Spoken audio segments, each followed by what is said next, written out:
Houndsditch was another country. The area, old brickfields once, had not changed, at least not transubstantially. For at some time or other in the past, 3 or 4 totally forgettable days in history perhaps merely the composite of such days, the bricks had been hastily thrown together, sloppily limed, and sent up one upon the other in dreary red blocks, probably in the vague long-ago days of the pre-unification King Offa, possibly when grief-laden Edwy walked the earth, or during the redoubtable archonship of Harpocration in the year of the Bangle. It was all now a crumbling and smoke-grimed necropolis in boarded windows, mummified everywhere by old railings, stagnant air, and cobwebs, where draughty hallways reeked with the smell of stale cabbage, Balakian children weep soot, and merchants patter with mammon and make God evanescent. The mercantile week thereabouts was busy, rather like the first circle from Eastcheap to Shoreditch. Axe-headed harridans went slogging by in their hush-puppies, and old ladies, like draggled ducks with rush-baskets and carrier-sacks, nosed, bargain-wise, into the markets of Stepney for huckabuck, Spitalfields for bruised vegetables, and into the arcades of Smithfield for low-priced, if purpureal, cuts of meat. It was like bushfighting, and for the women, it was soldiership they knew well. Every weekday morning, as the steam of the world burnt away, their pertussic selves were revealed hobbling across gutters and crouching busily forward into the pushcarts of fabrics, produce, or fowl, with a relish for the contentious and a determination nothing if not evangelical. But on Sunday everybody had disappeared. The moving people hustle, as it were, and once having hustled, move on. This has been, said of fingers, is only a synecdoche proving quite the same point. Silence hung over everything like a nimbus. Sunday, notable especially within the creepy black narrows spoken out of Houndsditch, was unendurable. It made Limbo seem positively Neronian. Roland had to get away.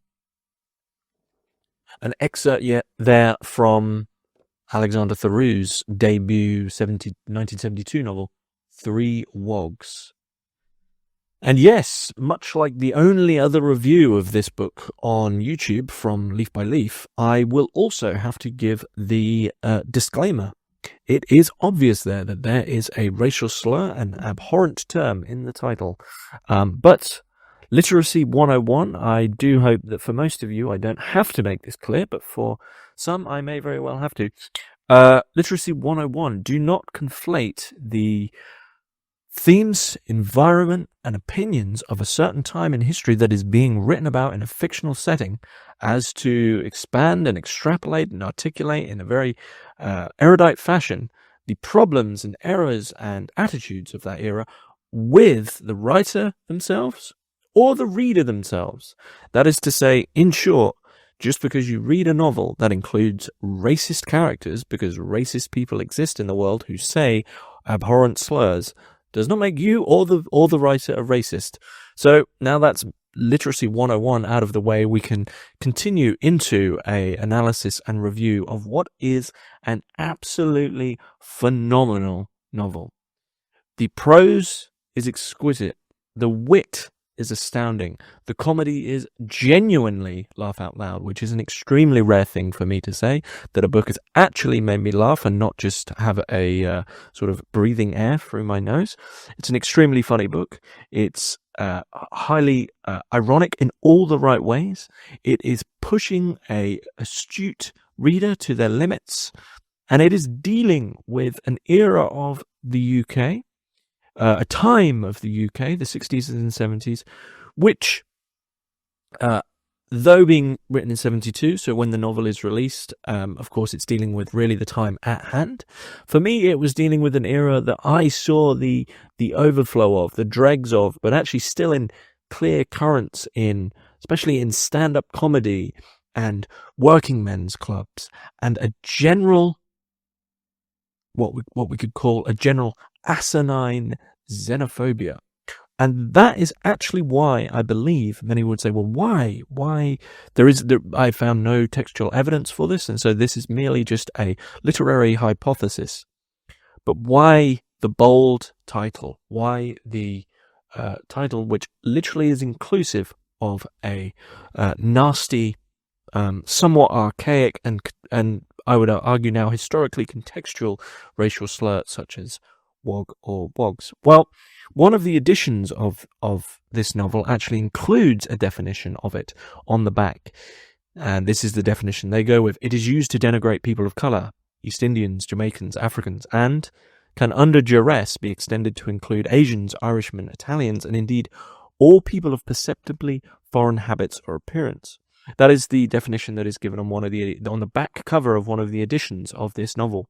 Equally, if you look up the definition of this slur, you will find that probably the broader and more agreed upon definition of it now is simply anyone who is not white.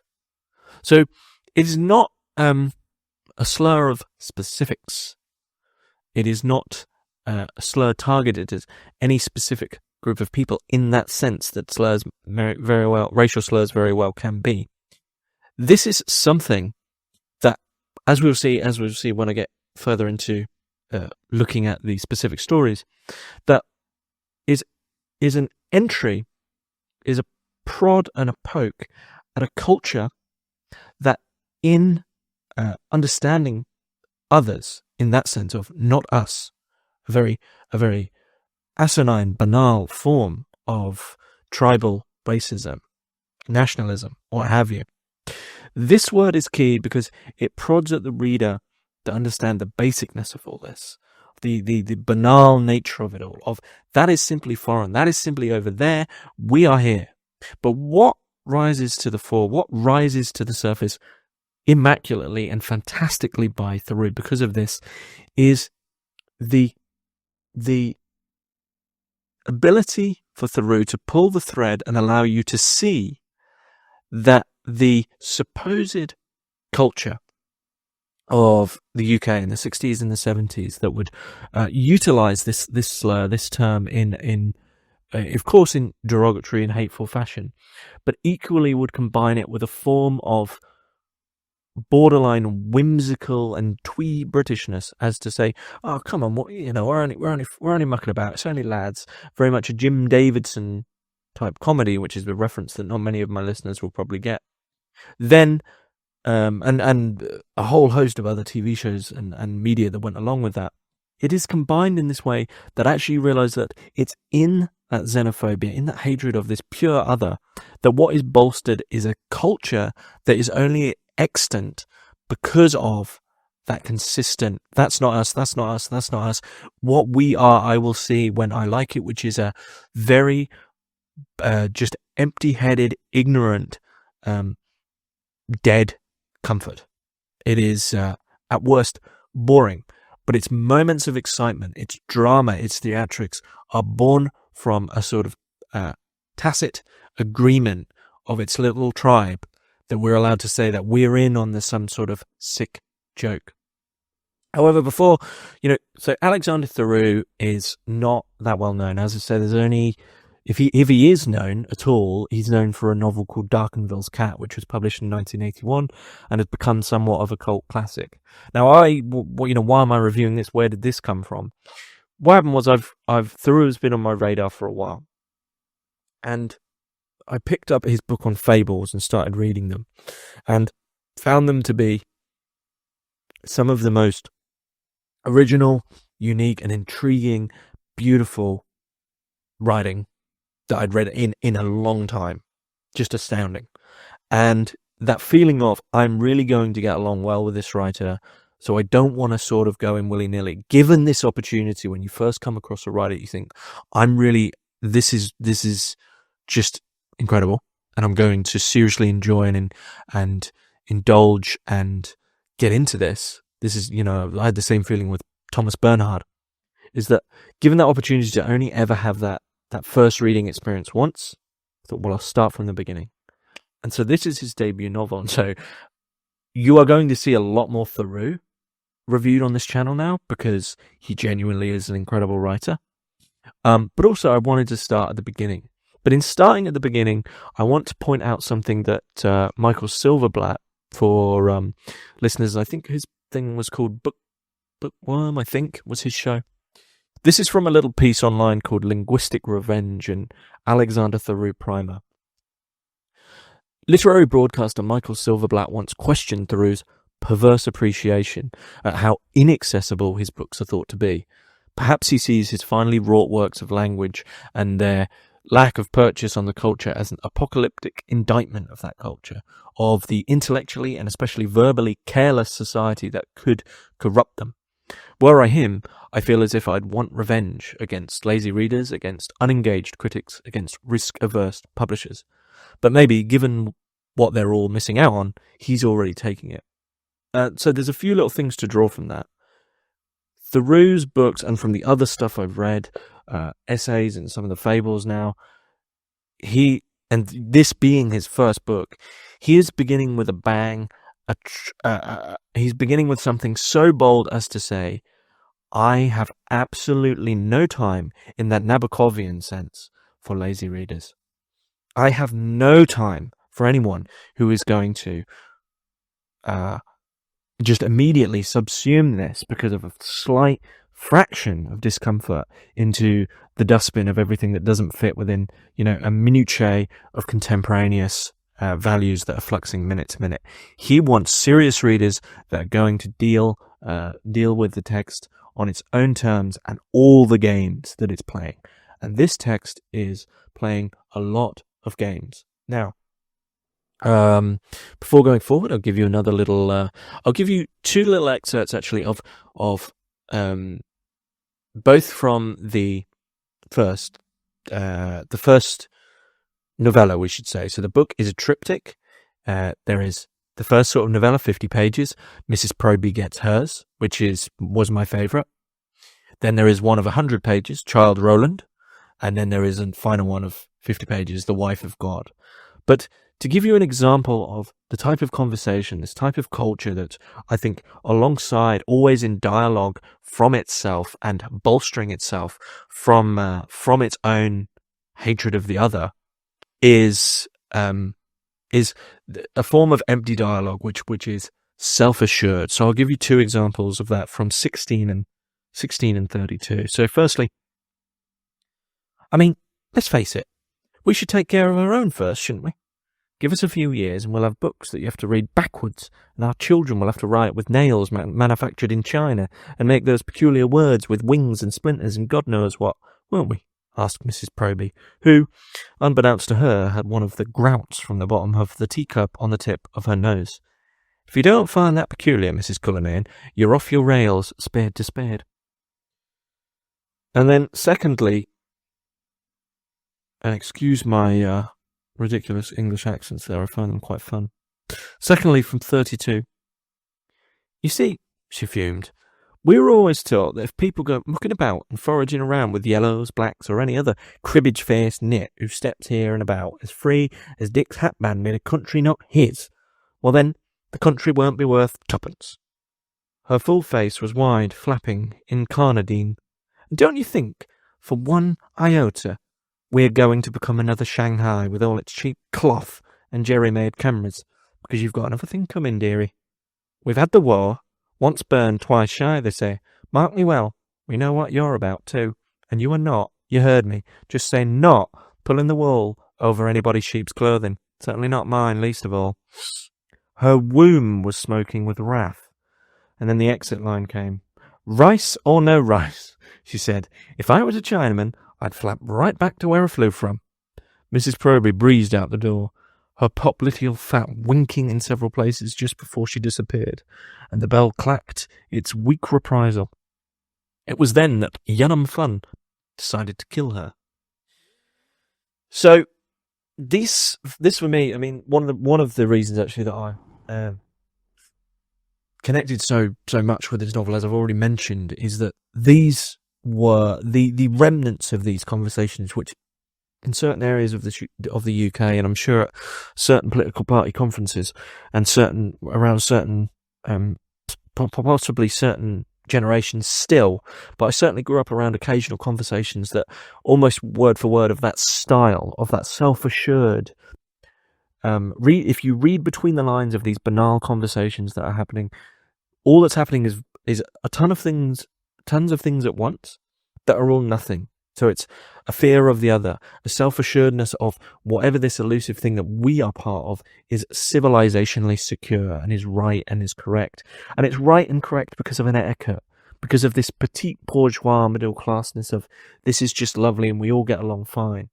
And yet at the same time, the whole thing is bolstered off a hatred, off a bigotry, off a racism.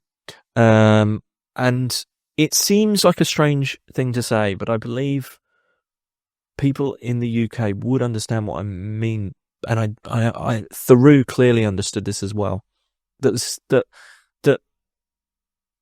racism and bigotry and this fear of the other at its central kernel of fear of the unknown, of fear of the other, doesn't change at that core, but aesthetically changes in its utilization, bastardization, and assimilation of certain forms, certain comedic and ideological and especially aesthetic forms. And one thing that Theroux is consistently playing on throughout all of the stories, not only in this frictional dialogue of xenophobic toxic spew, as that which in its addressing and hatred of the other bolsters its own security and comfort. This is built off Theroux's play of a typically English secure language that is one of the key games that is being played in the book, that is much like, and it sounds like a strange comparison, but as I'm doing risky reviews, I might as well go with it. Much like Vladimir Nabokov's Lolita, Theroux's ability as a stylist and a prose stylist to draw one into the intricate twee scones and jam styling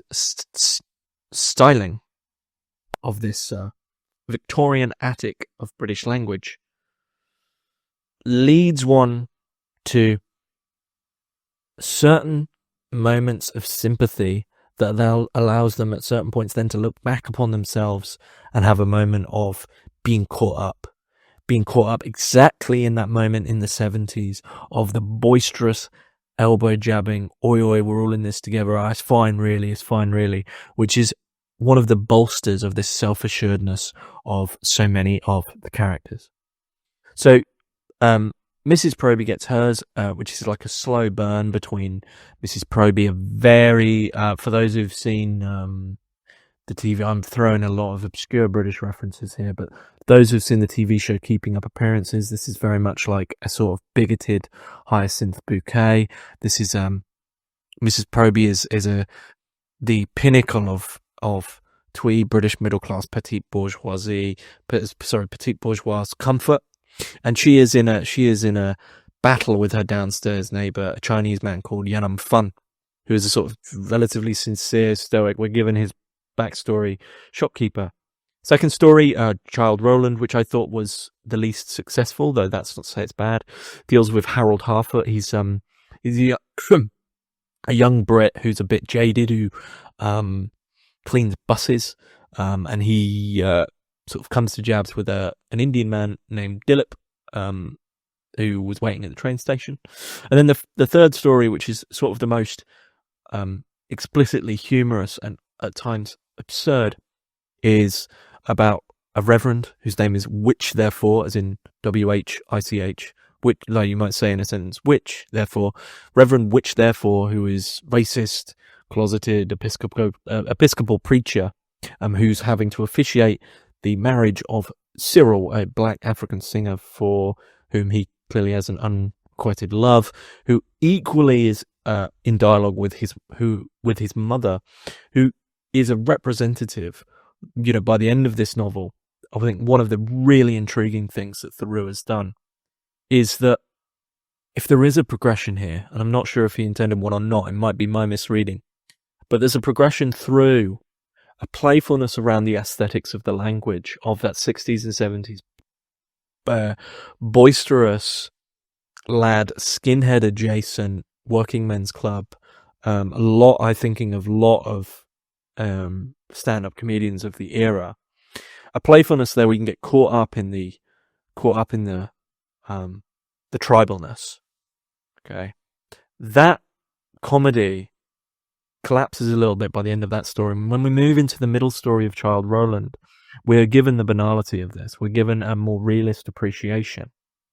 And then when we finally move through to The Wife of God, the final story, the initial comedy is turned up to such a degree, the hatred, the satire, the absurdity, the scathing, acidic remarks of Reverend Witch Therefore's mother is turned up to such a degree that one is like taken aback by what was actually there all throughout. It's finally revealed and brought to the surface from Theroux's ability as a writer. And I don't think I would of course say this, but I don't feel I'm overplaying this book. I really was astounded by just how unique, hidden, and remarkable this book is. Just with these quick, snappy sentences that both hold a truth, hold a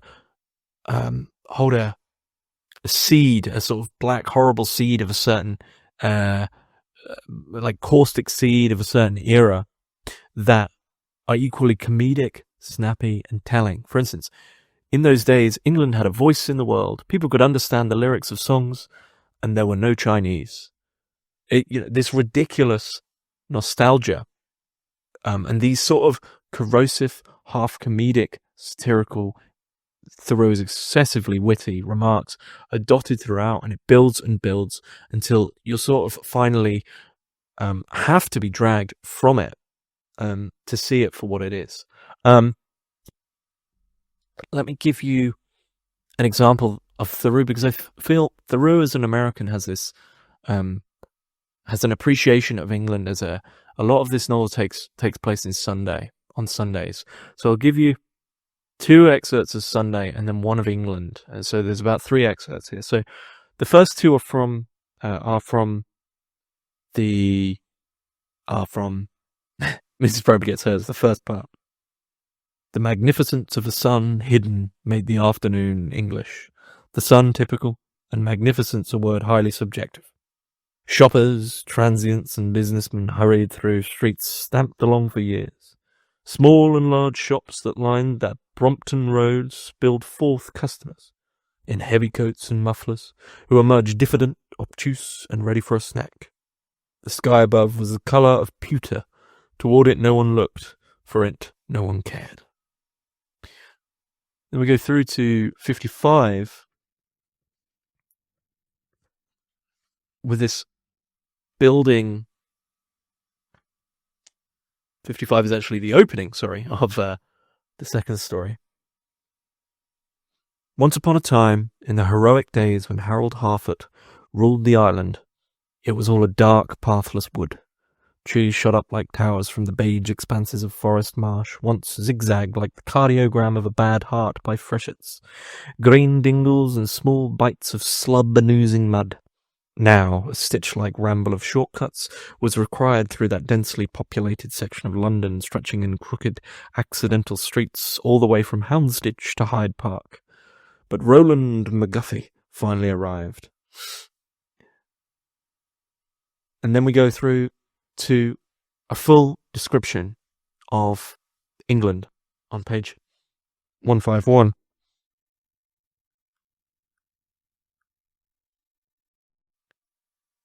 The age of shoddy was alive.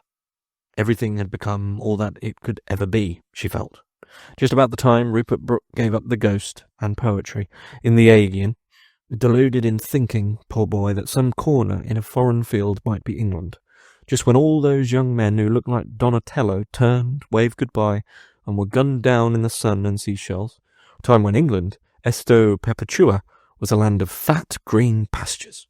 Policemen had walrus moustaches and hearts of gold, and handsome men in +4s, cruelled pullovers, and boaters joshed each other good-heartedly with cricket bats and noisy love on the trimmed lawns of Swanage Bay in Dorsetshire, where Lady, therefore, had been taken as a girl at the start of every season. She looked back mistily upon that age, enacted, signed, and enforced, when a large annuity meant safety. England meant civilization. Thackeray meant romance. And women piped cakes rather than slovenly made do with a rough icing. I absolutely adore that paragraph for its poetic, nonsensical brilliance of jabbing deeply into the heart of pure English nostalgic nonsense that just wasn't, that is a daydream, that is now bolstered, as per this novel, by the ideological belief that it was in some pure sense, even though in the 60s and 70s you were surrounded by the clearest forms of British hatred and xenophobia and whatever else, and violence.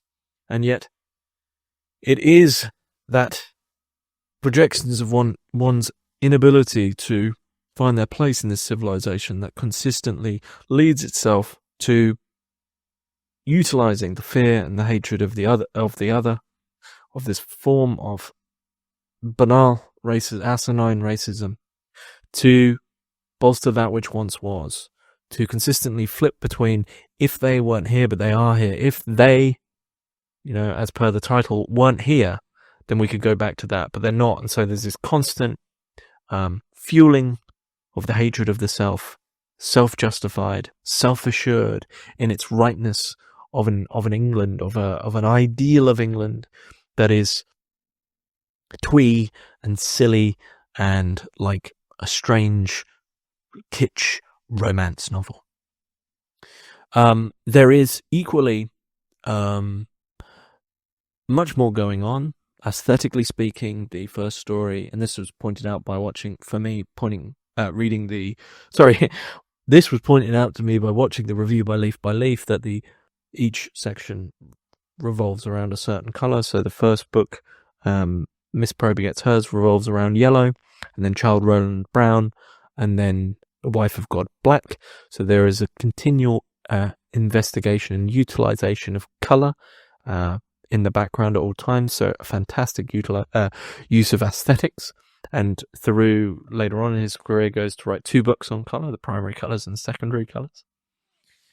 There is this satirical, acidic wit at play at all times to both love and poke fun at Englishness. This is a man who, I believe, if I'm right in thinking this, only spent a short amount of time in England, and yet gets to its core very quickly by way of using that which it is supposedly against, that which it hates, which seems to be everything that isn't Britishness, which has become, for these inhabitants, synonymous with a comfort, a control, as Mrs. Proby says, civilization itself. Of course, this is completely incorrect. Now, there is one review that goes on to say that actually one of the reviews that admits to the brilliance of Theroux's writing and his brilliance as a stylist, but says that actually one thing the novel doesn't do is condemn racism explicitly or implicitly. I think this is a contemporaneous era of media literacy. Myself, does a writer need to consistently condemn something like that? Whether is in doing that, would Theroux be betraying the atmosphere and theme of the day? He's already made it apparent that these characters are abhorrent, dark, not nice people who are lost to a world that's never been. Now, in this way, this same review says that it's more voyeuristically obsessed with those who attack the Wogs than the lives of those, the 3 Wogs of the novel, the 3 stories themselves. And my argument against this is that actually this is a fantastic game that Theroux is playing that I've sort of gestured towards at the beginning. That in the beginning, from the obsession, as this review, which is from Goodreads, points out, the stories are obsessed with the perspective of the xenophobic, of the racists, of hatred, of the fear of the other, of that which is not us. They're obsessed with those who attack. And in this way, Theroux is obsessed with how this attack happens, how it is bolstered, how it is built.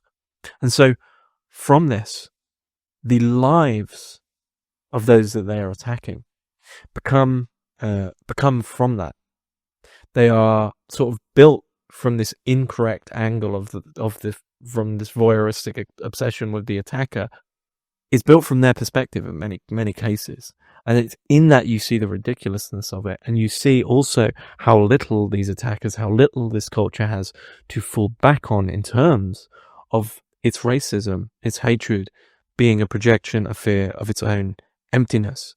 One reads this and realizes if any of these characters from the story that are the attacker, that are the spewer, was to stop, to pause in their vitriolic hatred, it would appear that they would be nothing at all. These are, for Theroux, character is plot. These are characters that are built and of a time. They are of their environment. They are of that time. They're of that elbow-jabbing, sort of jostling, we're all in it together. It's fine, really. Englishness, which is still around today. And in the sense that they are plot, it is apparent to the reader, I believe, that they would never be anything other than they are. And so to put them in the world, they bolster themselves, they build themselves from their immediate, that's not us. They're almost searching in the world for someone to hate. They are searching for that which is in the title. They are searching for whatever that might be to find as to define themselves. And when the identification of themselves, when their identity begins to crumble, as the progression of this novel shows, when you get near the end where the identity really begins to crumble, the hatred and the fear is turned up to a degree that becomes absurd, to a degree that can't be upheld. So in terms of the humour, I want to read two sections of the final story, The Wife of God. Both relating to Reverend, which therefore, this is a silly, Theroux clearly loves his names. This first one, Reverend, which therefore, an old name, he thought, more a divine wisecrack than a parental choice, though an odd, quasi-ecumenical temptation had suggested itself to Lady therefore at her son's christening, when, the faith aside, she seriously considered calling him after one of the beautiful names of Leo VIII's encyclicals, Humanum Genus, Aeternae Patris, or Longiqua Oceani, all arguably better than a relative pronoun. Looked as spruce as an onion, wearing an off-white shirt of satinette, with Wildean flounce at his sleeves. He had eyes the colour of clarified butter, showing a kind of flexibility and openness betrayed neither by his slight but energetic body, nor his volleyball-shaped head that looked like the full round topside of an Harovinian boater. His hair was thinning somewhat, often prompting recollections, uninvidious to be sure, of Saint Nicodemus of Thracia, patron saint of bald heads, who was circumspectly martyred by having a goatskin nailed to his pate with a 10-penny nail, which welcomed the chances to go clubbing with mother, never bruised the gin, and believed in the importance of being earnest. He had, in short, the soul of an interior decorator, and found damnable any and all of the popular space theology so rampant in the England of today, especially in the Blavatskyite and Theosophical underground. No mystagogue. He was ordained according to the order of Melchizedek, which he considered himself more ambassador than representative of. Nevertheless, he occasionally surprised himself with a passion, which perhaps exigency forces out for amplifying the Gospels and pigeonholing for the young at heart the vouchsafing graces of the sweet, multifaceted, and adaptable Jesus, over whom he couldn't help but poeticize even during summer. He did so, however, in the same non-precipitant and assured way that one recognizes with specific discretion, and passes along to another of worth the deep-chested soundness of some piebald 10-year-old at Ascot, or the very place where one can find a disquietingly toothsome poulet des concombres in the London area. The rest was quibble. And then one of my favourite sections of sort of anyone who's read Danielewski's House of Leaves, obviously this isn't a play on that, but has the same questioning paranoia of whether or not the culture being alluded to is in truth real, and this is to do with Which Therefore's bookshelf. Anita the girl, Cyril replied, turning away and selecting a self-conscious prop from the shelf in the form of a book. He opened it to the bookplate, a Ferro-Prussiate reproduction of one of Rouault's mauled Christs, with Which Therefore's name in 10-point type substituted for Pilate's inscription, which could not resist offbeat humour. Cyril began drumming his fingers on the plate. The priest, a book lover, saw the motion, owing to some strange sense of urgency, shift into a claw, a scrape, and immediately pulled it away and returned it lovingly to his collection, among which numbered the complete Adrian Beverland, a facsimile of the Porkington manuscript, Simon the Anchor's The Fruit of Redemption, the dramatic works of Shackley Marmion, Josephus Petronus's Pommettes, Mrs. Beeton's cookbook, the moral basis of Fielding's art, Coryat's Crudities, Edward's Gangrona, a copy in boards of the Complutensian Polyglot, PCT's Nosterel, Sacropanti's Le Capucine de Masque, a treatise of fishing with an angle, first piscatorial essay in our mother tongue printed by Winkin de Ward, a stained codex of bromides from the not always reliable Nennius, Fuller's Gnomeologia, Pierce's Supererogation, the wooden works of Thos, Anonymous, the rare Winsies, Geo Colesman's The Rodiad, a black letter tract called The Nun in Her Smock, E. Ramberg's Die Zuchtruth von Tant Anna, an extremely peculiar bisexual Roman eclef called Raymond, the church history of St. Bennet Sherhog, the history of costume, a few in Incunambula, and R. M. Ince's Lipstick, reputed to be the locus classicus of the dildo. As that ridiculously absurd, but telling and revealing show don't tell in a certain strange way of Which Therefore's bookshelf goes on, we see the novel in miniature. First and foremost, Which Therefore sees Cyril, this African singer that he begrudgingly is in love with and doesn't want to do the wedding for, and actually tries in a ridiculously bureaucratic way to sort of halt the wedding at the altar. You see him drag quickly from his hands something that he considers to be of that precious Englishness. But yet when we turn to Reverend Which Therefore's bookshelf, we find not only possibly books that are real or of a certain pomp and a certain style and a certain, the collected works of Shackley. I'm ignorant. Theroux is, of course, extremely well read, but there's a clear nod towards the fact of the irreality of many of those texts, and in the sense of pulling it away from someone, I see that what Theroux is turning our heads towards, and Which Therefore is ultimately fearful of, is a questioning of that life, a questioning of that bookshelf that he has. It's not the fact that he could be interested in it at all. It's that, no, you can't have this because you don't understand the comfort. And then when we finally turn to the bookshelf, well, what do we see? We see erotica, we see archaic books on angling, and we see a history of the dildo.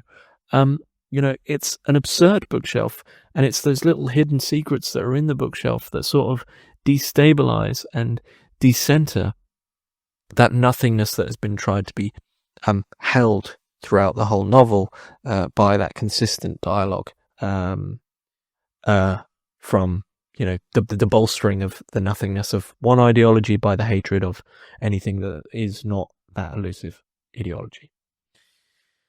Now, that's a fairly long review for me these days, but I think I would say that this is my fiction book of the year. Theroux is a master of prose. He's a master of style. It's undoubtable. And this is his first novel, so I am ultimately just excited to go forward and read more. As you all have seen there of me trying to bumble my way through these readings, there is a mass of words that even the avid dictionary reader will not have come across before.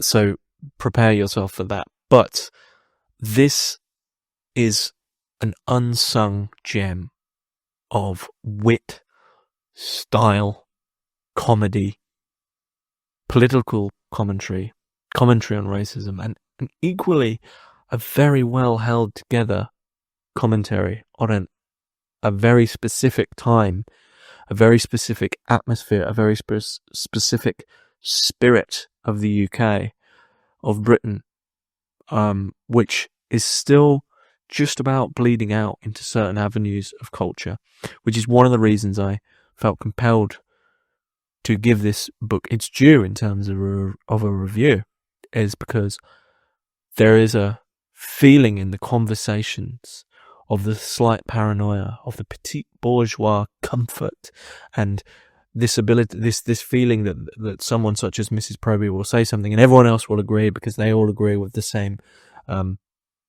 repressed and hidden hatreds that she has.